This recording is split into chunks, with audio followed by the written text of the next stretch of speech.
An old friend of the community of JTV, author, musician, traveling nomad, John Voelz. Hi, John. Well, hey, Bart, it's good to see you. Yeah, welcome back. You have not aged. Actually, I think you've got younger.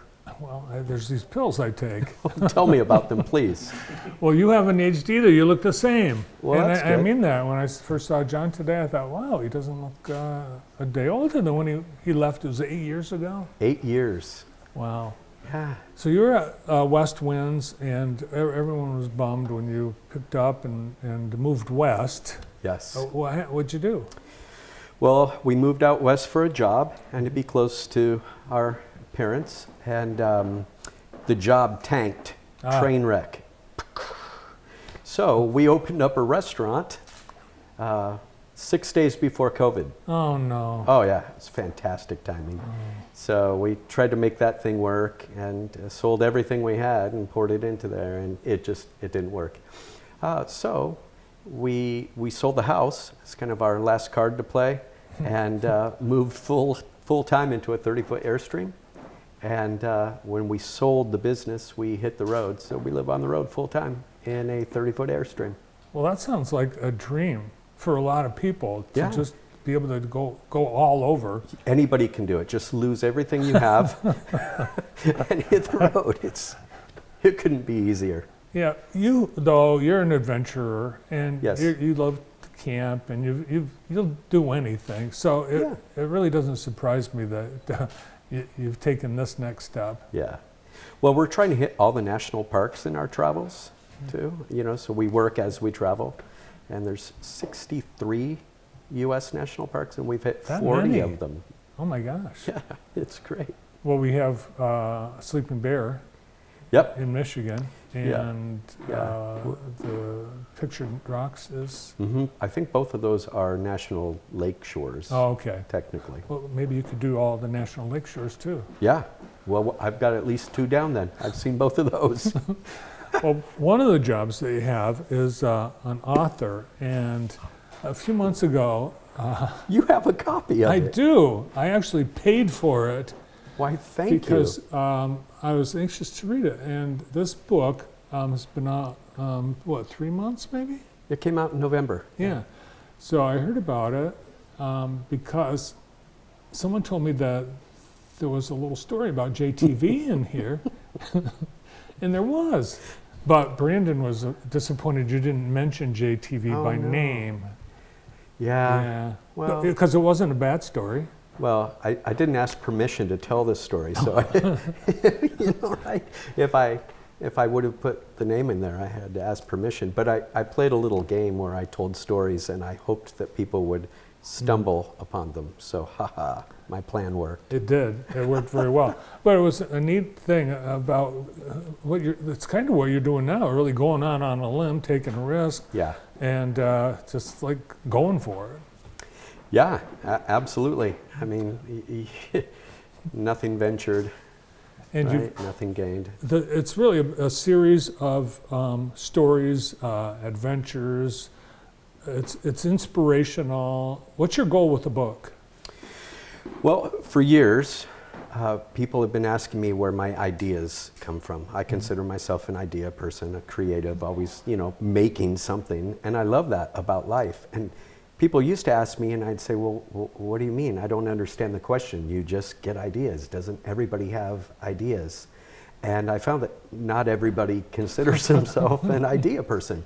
So I tried to create kind of a roadmap in this book to help position people and empower them to act on their ideas, because I really think that everybody can make magic happen.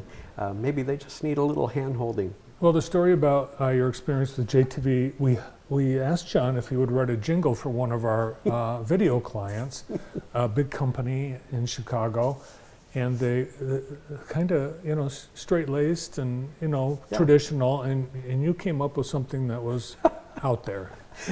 It was out there. And the funny thing is when I was asked to write that jingle and pulled into that meeting with others in the room. I didn't even know exactly what was happening. And it ended up being a huge project for us, didn't it? With it had little offshoot projects too, speaking in Chicago and filming a video at DTW, and so many fun things. Yeah, it exploded. You went on the road and you actually performed the jingle that you wrote. Yeah. And that's the nice thing, you've got a lot of talents. Besides the writing, are you performing as you travel the country? Yes, yes. Every time you buy a book, like you did, that puts about a gallon of diesel in my truck, so that's nice, but that doesn't cut it for everything. So I'm also playing music as we travel and doing some consulting and speaking and those kinds of things. Well, I put 3 gallons of diesel in because I bought 3 books. Oh, well, thank you. Yeah, for the other people that were in the book. Oh, well, good. Yeah. Good. You've got a gig here in Jackson. Yeah. Yeah. Playing at Art 634 tomorrow, the 21st, 6:30. It's so near and dear to me, that place. Yeah. Yeah. So since you were away, Maggie sold Art 634. Yes. And the new owners, they've got a lot of exciting ideas, and they're doing all kinds of cool things over there. Yeah, and I've talked to Andrea a few times, on the phone and social media, and she's wonderful. Mm-hmm. Yeah, it's exciting. So Art 634, a great artist and entertainment venue. They actually have an open mic night tonight. Oh, fun. Yeah. So Mike Krupe is hosting that, and then tomorrow, live music. How long are you in town for? We're going to leave Saturday morning. Mm-hmm. My son, his wife, my granddaughter live in Grand Haven. Oh. So we're going to head off to Grand Haven for a couple of weeks. Well, that was my next question, because you've got a family. Where is everyone? Mm-hmm. Is it just your wife that's traveling with you? Yeah, and 2 dogs, which is super fun. Mr. Tumnus and Reepa Cheap. I have a daughter and her husband in Toronto, Canada. We were there the last couple of weeks. And then Grand Haven and California. So Carissa and Charlie and the 3 grands live in California. So we kind of move around to see all the family, Well, with such a widespread between your kids, it makes sense to live on the road. Yeah, absolutely, right? Yeah, and if they move and they go different places, then So what? we're all set up to go see them wherever. I mean, it doesn't get any better. Well, we appreciate you taking a stop in Jackson and paying us a visit here at JTV. Yeah, thanks. You know what? We have to get a selfie. Oh, okay, sure. I mean, come on. And then I can put this on my social media. We'll even put the book in the picture, too. All right, you ready? Oh, wait, the book didn't get in. Oh, it didn't? There we go. Here we go. Oh, we look great. Okay, John. Thanks a lot. Have a great show. Hope Thanks, I can Bart. stop by Friday night at Art 634. Well, that's it.